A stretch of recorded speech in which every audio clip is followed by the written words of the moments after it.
Hey guys, Chris here with the Good Old Gamer. So today we're going to talk about the next generation of consoles. So this is obviously a hot topic, but we're going to be looking at it from a PC gamer's perspective.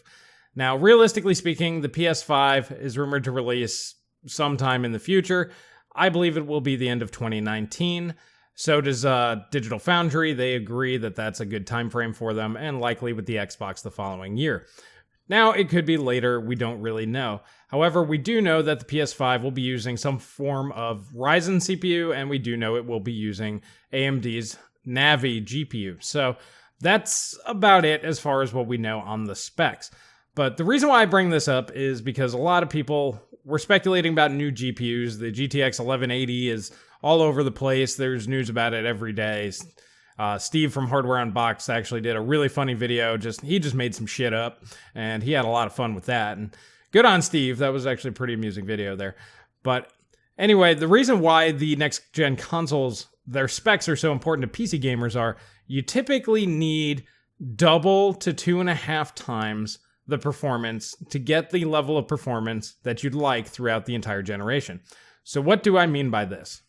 The PlayStation 4 was essentially a Radeon HD 7850.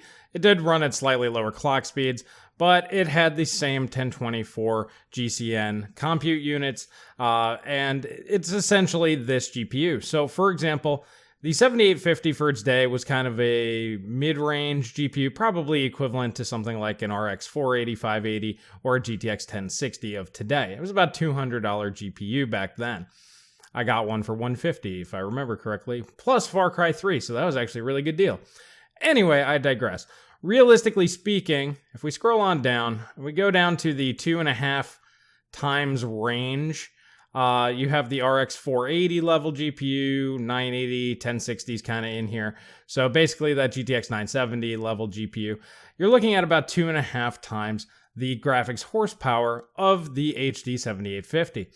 And at the end of the generation that we're in, these GPUs still hold up very well today. For example, if you have a GTX 970, that's still playing games just fine here today. Same thing with a GTX 980 or any of these cards. That entire class of GPU is performing extremely well. Obviously, the PS4 was originally targeted for 1080p, and for 1080p gaming, these are what most of us would classify as the 1080p graphics card for today.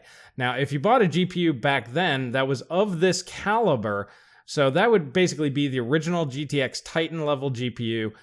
They have the 780 Ti. Now, architecturally, it doesn't hold up quite as well. Same thing with the original Titan. But overall, these GPUs will still be able to deliver console quality graphical fidelity settings at 1080p 60. Now, that's the reason why we're looking at the 2.5 times performance increase, because consoles are more optimized. You need a little bit of extra breathing room there to get that extra performance. But we also know consoles love their 30 frame per second games, and most likely next generation will be targeting 4K 30 versus going for something like, 4K 60. That just wouldn't be feasible, I don't think. Not unless they want to keep graphical fidelity at the same level that it is now. And they don't typically do that. Typically, graphics get better, but the frame rate stays low. So that's why the 2.5 times comes into play. You want twice the graphics horsepower, so this way you can run twice the frames per second.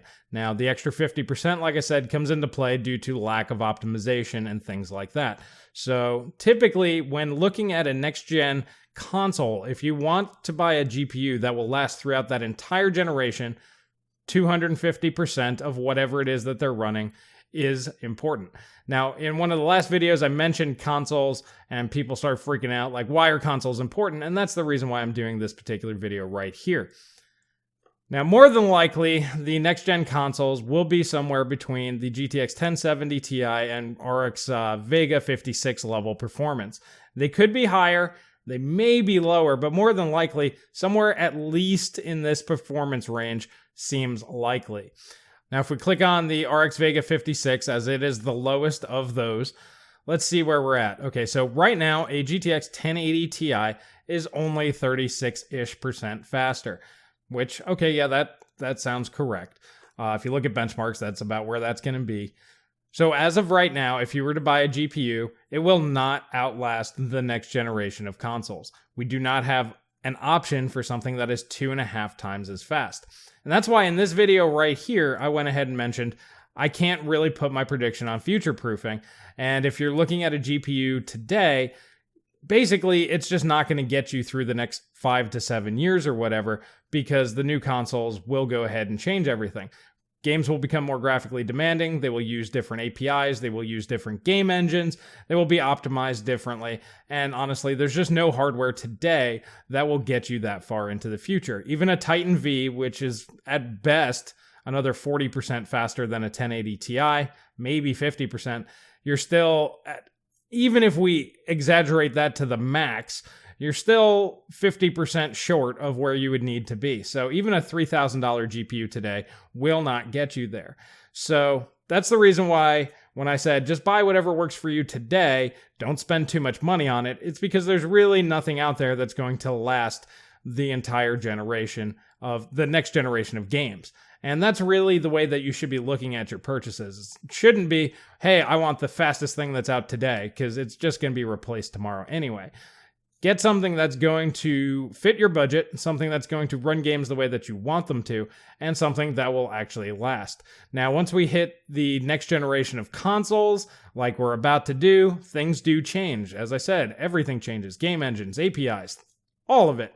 The way that games are programmed. So older architectures and generations of video cards don't typically do as well at that point, and we move on to future products and future architectures, and newer technology typically takes over. The upside is we do know that it will be Navi based on the PlayStation 5, and we do know that Navi is going to be coming to consumers in 2019.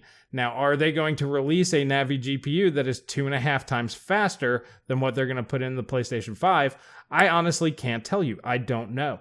But that's something that we will be looking at. The second that the next generation console specs come out, we can go ahead and kind of figure out how to go ahead and proceed moving on into the future, because everything is based around console technology.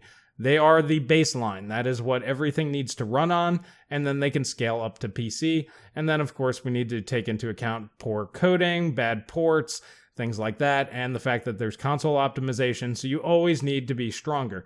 Same thing goes with the CPU side.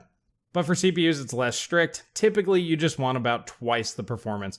So if they're running an 8-core, 16-thread Ryzen CPU at, let's say, 3 gigahertz, you're going to want something that's either a newer architecture running at like 6 gigahertz, or maybe a higher core count CPU, something to that effect. But I believe that the Ryzen CPUs will be strong enough to go ahead and actually deliver 60 frames per second if games want to go ahead and take advantage of that. I feel next generation, they will probably be GPU bound more than they are now, whereas they're pretty much all CPU bound. So the Ryzen CPUs are going to make a big difference there. I honestly don't think they'll be running 8-core 16-thread at 3 gigahertz, probably closer to 2.5, 2.8. Maybe it'll have a boost. I don't know. But anyway, so that means if you had like a 5 gigahertz Ryzen or Zen 2, so Ryzen 3000 or something, that should be just fine to get you guaranteed 60 frames per second at a minimum in the absolute most demanding games.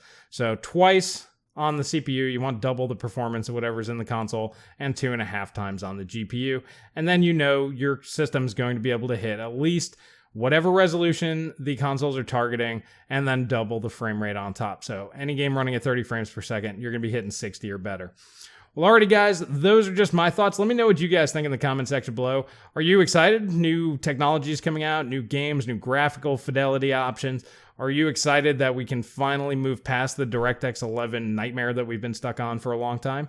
Or would you rather that we just stick with the same technology and your GPU from 3 years ago will be good for the next 10 years? I mean, there are people on both sides of this fence, but let me know what you guys think in the comment section below. Typically, I grew up in the days when every 3 to 6 months you had something new, and whatever you had is old and outdated. So to me, that's normal. But let me know what you guys think. And if you like this video, please hit that like button. Please subscribe. Please share with friends. That really helps me out. And I will catch you guys in the next video.